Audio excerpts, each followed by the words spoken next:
এবং এখানে মায়ের ওখানে পুজো শুরু হলো এবং এখানে মায়ের মহাস্থান হলো।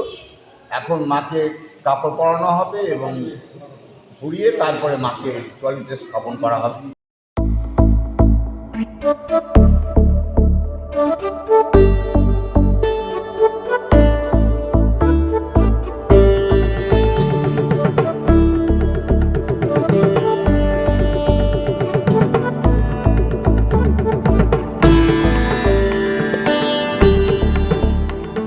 রাজ ঐতিহ্য মেনেই কোচবিহার বড় দেবী বাড়িতে রাধা অষ্টমী তিথিতে শনিবার নিষ্ঠা সহকারে পূজিত হলেন দেবীরূপী ময়নাকাঠ। মহাস্নান, বিশেষ পুজোর পর পায়রা বলি সহ বিভিন্ন রীতি মেনেই এই ময়নাকাঠকে পুজোর পর তোলা হয় ট্রলিতে। আগামী 3 দিন তাতে হাওয়া লাগানোর পর কাঠামোতে খড় ও মাটি দিয়ে চূড়ান্তভাবে শুরু করা হবে কোচবিহারের ঐতিহ্যবাহী বড় দেবীর মৃন্ময়ী মূর্তি নির্মাণের কাজ। কথিত আছে কোচবিহারের রাজবংশের প্রতিষ্ঠাতা মহারাজা বিশ্ব সিংহ শৈশবকালে তার 3 ভাই শিষ্য সিংহ, কুমারচন্দন ও কুমার মদন এবং শৈশবকালের অন্যান্য খেলার সাথীদের নিয়ে আনুমানিক 1510 খ্রিস্টাব্দে অসম রাজ্যের চিকনা নামক গভীর বনে ময়না কাঠের ডালকে দেবী দুর্গা কল্পনা করে বনফুল ও বিভিন্ন ফল দিয়ে পুজো করছিলেন এবং এই সময় খেলার এক সাথীকে রাজকুমার শিষ্য সিংহ পাঠার মতো আটকে রাখেন এবং মহারাজা বিশ্ব সিংহ কুচ দিয়ে আঘাত করা মাত্রই দেবীর অলৌকিক ক্ষমতায় সেই বন্ধুর মাথা ধড় থেকে আলাদা হয়ে যায় এবং মহারাজা বিশ্ব সিংহ সেই বন্ধুর ছিন্ন মস্তক দেবীর নামে নিবেদন করেন। কথিত আছে যে সেই সময় দেবী দুর্গার আশীর্বাদেই নাকি মহারাজা বিশ্ব সিংহ চিকনার অধিপতি তুর্কা কোতোয়ালকে পরাজিত এবং নিহত করে কোচবিহারের সিংহাসনে আসীন হন।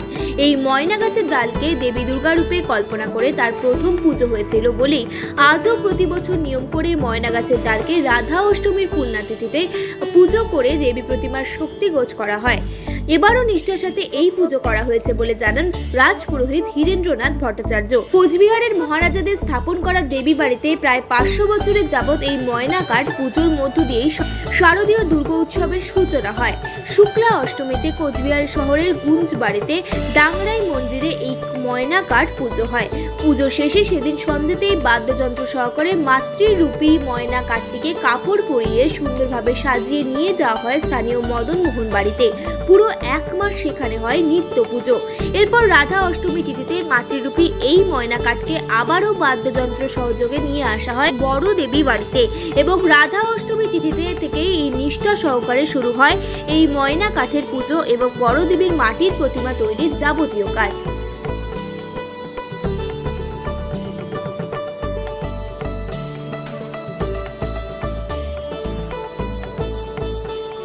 আজকে তো রাধা অষ্টমী শেষ রাত্রে মাকে ওই মদন বাড়ির থেকে এখানে নিয়ে আসা হয়েছে এবং এখানে মায়ের ওখানে পুজো শুরু হলো এবং এখানে মায়ের মহাস্থান হলো।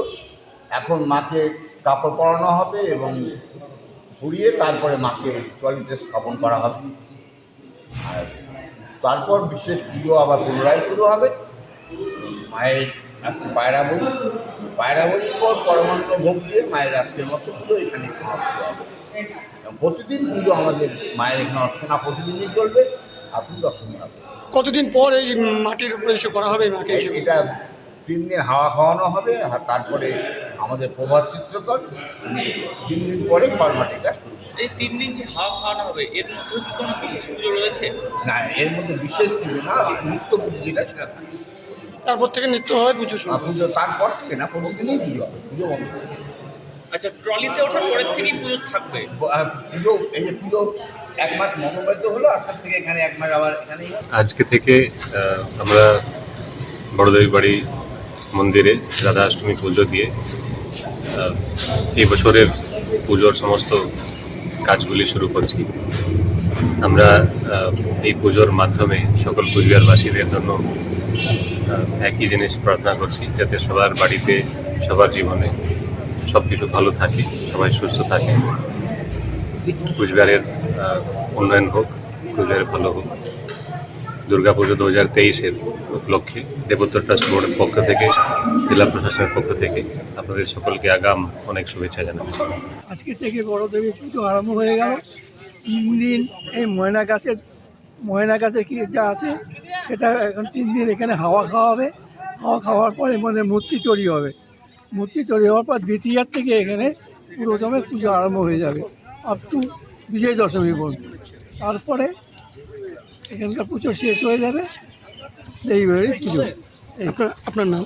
আমার নাম অজয় কুমার বক্সি, দুয়ার বক্সি।